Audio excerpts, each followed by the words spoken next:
Hello everyone, welcome back to Himashree kitchen. ನಾನಿವತ್ತು ಸಿಂಪಲ್ಲಾಗಿ ಮನೇಲೇ ಮಾಡ್ಬೋದಂಥ ಬ್ರೆಡ್ ಟೋಸ್ಟನ್ನು ತೋರಿಸ್ಕೊಡ್ತಾ ಇದ್ದೀನಿ. ಇದಕ್ಕೆ ಬೇಕಾಗಿರೋ ಪದಾರ್ಥಗಳು: ಹಸಿಮೆಣಸಿನ್ಕಾಯಿ, ಈರುಳ್ಳಿ, ಕರಿಬೇವು, ಟೊಮೆಟೊ ಹಣ್ಣು, ಕ್ಯಾರೆಟು, ಹಸಿಶುಂಠಿ, ಕೊತ್ತಂಬರಿ ಸೊಪ್ಪು. ನಾನು ಕ್ಯಾರೆಟು ಮತ್ತು ಹಸಿಶುಂಠಿ ತುರಿದಿಟ್ಕೊಂಡಿದ್ದೀನಿ.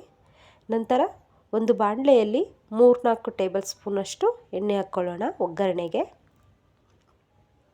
ಅದಕ್ಕಾದ ನಂತರ ಸ್ವಲ್ಪ ಜೀರಿಗೆ ಕೂಡ ಹಾಕ್ಕೊಳ್ಳೋಣ. ನೋಡಿ, ಜೀರಿಗೆ ಹಾಕ್ಕೊಳ್ತಾ ಇದ್ದೀನಿ. ರೀತಿಯಾಗಿ ನಾನು ಒಂದು ಹಸಿರು ಮೆಣಸಿನ್ಕಾಯಿ ತೊಗೊಂಡಿದ್ದೀನಿ. ನೀವು ಮಕ್ಕಳು ಎಲ್ಲ ತಿನ್ನಲ್ಲ ಅಂತಂದರೆ ಖಾರ ಪುಡಿ ಯೂಸ್ ಮಾಡ್ಬೋದು. ಮತ್ತು ಕರಿಬೇವು, ಹಸಿಶುಂಠಿ, ಹೆಚ್ಚಿಟ್ಕೊಂಡಿರುವಂಥ ಈರುಳ್ಳಿ ಕೂಡ ಹಾಕ್ತಾಯಿದ್ದೀನಿ.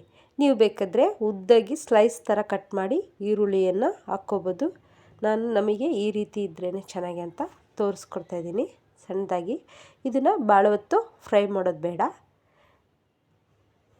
ಹೀಗೆ ಗರಿ ಗರಿ ಇರಲಿ, ಸ್ವಲ್ಪ ಕ್ರಂಚಿಯಾಗಿ.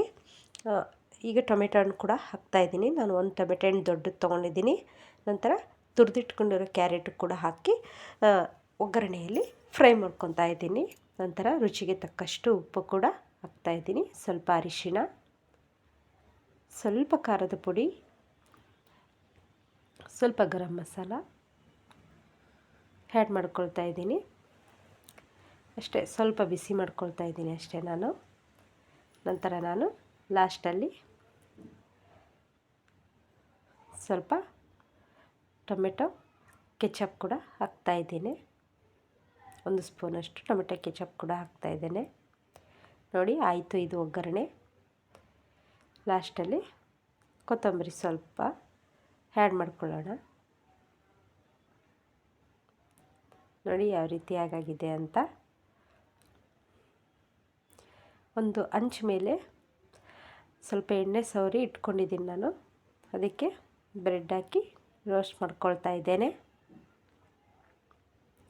ನಿಮ್ಮ ಮನೇಲಿ ಬೆಣ್ಣೆ ಇದ್ದರೆ ಬೆಣ್ಣೆ ಹಚ್ಚಿ ರೋಸ್ಟ್ ಮಾಡ್ಕೊಬೋದು. ನಾನು ಹಾಗೆ ಎಣ್ಣೆಯಲ್ಲೇ ಸ್ವಲ್ಪ ಹಾಗೆ ರೋಸ್ಟ್ ಮಾಡ್ತಾಯಿದ್ದೇನೆ, ಬಿಸಿ ಮಾಡ್ತಾಯಿದ್ದೇನೆ. ನೋಡಿ, ಬಿಸಿ ಆದ ನಂತರ ಹಾಕ್ಕೊಂಡಿರುವಂಥ ಒಗ್ಗರಣೆಯನ್ನು ಇದ್ರ ಮೇಲೆ ಹಾಕ್ಕೊಳ್ಳೋಣ. ಆಫ್ ಮಾಡ್ಕೊಳ್ಳೋಣ, ಸ್ಟವ್ ಆಫ್ ಮಾಡಿಕೊಂಡೇ ಹಾಕ್ಕೊಳ್ಳೋಣ. ನೋಡಿ, ಈ ರೀತಿಯಾಗಿ ಸ್ಪ್ರೆಡ್ ಮಾಡ್ಕೊಳ್ಳೋಣ. ನೋಡಿ, ಒಳ್ಳೆ ಟೋಸ್ಟ್ ಬೇಕ್ರಿ ಸ್ಟೈಲಲ್ಲಿ ರೆಡಿ ಆಯಿತು. ತುಂಬ ಅಂದರೆ ತುಂಬ ಚೆನ್ನಾಗಾಗುತ್ತೆ. Please support me. Thank you.